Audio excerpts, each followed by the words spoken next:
आज हम आपको एक विशेष व्यक्तित्व के बारे में बताएंगे, हमारे पहले commander in chief general Cariappa. लड़ाई के हालात में जब उन्हें गाड़ी के ऊपर से स्टार प्लेट और फ्लैग नहीं लगाने के लिए कहा गया तो उन्होंने यह कहते हुए सलाह को मानने से इनकार कर दिया कि इससे सैनिकों के मनोबल पर बुरा असर पड़ेगा, और वो लड़ाई के मैदान के बीचों बीच स्टार प्लेट और फ्लैग लेकर चले अपनी जीप पर फायरिंग भी हुई, लेकिन अच्छी बात यह हुई कि किसी को चोट नहीं पहुंची। लौटते समय भी उनकी जीप पर फायरिंग हुई, उनका एक टायर फट गया, लेकिन इन सब का जनरल करियप्पा पर कोई असर नहीं हुआ।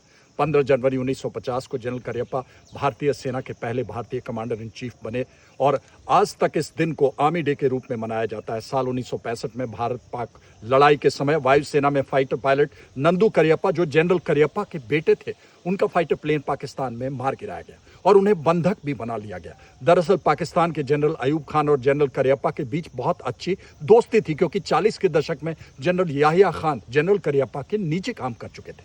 इसलिए पाकिस्तान से खास तौर पर मैसेज भिजवाया गया कि आपका बेटा यहाँ सुरक्षित है, और यह भी कहा गया कि अगर आप चाहें तो बेटे को तुरंत भारत वापस भेज सकते हैं। तब जनरल करियप्पा ने जवाब दिया कि सभी भारतीय युद्धबंदी मेरे बेटे हैं, आप मेरे बेटे को उनके साथ ही छोड़िए। आप इसी बात से अंदाजा लगा सकते हैं कि जनरल करियप्पा के बेटे नंदू करियप्पा से रावलपिंडी की जेल में मिलने जनरल याहिया खान की पत्नी स्वयं आई थी। भारत पाकिस्तान युद्ध खत्म होने के बाद भारतीय जवानों का मनोबल बढ़ाने के लिए भारत पाकिस्तान बॉर्डर पर गए और वो नो मैंस लैंड में भी इंटर कर गए।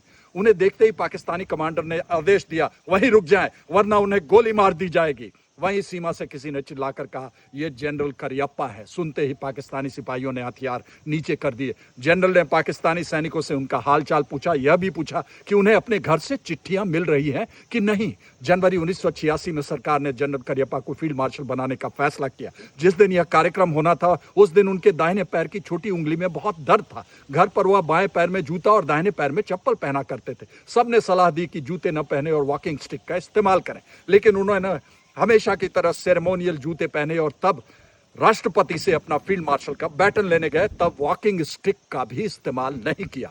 और जब सहारा देने की पेशकश की गई तो उस समय भी स्वीकार नहीं किया। उम्र 87 साल। समारोह 10 मिनट चला, पर इस दौरान वे खड़े रहे, हालांकि उनके पैर में बहुत तेज दर्द हो रहा था। उन्होंने आखिरी दम तक भारत को हमेशा सबसे पहले रखा।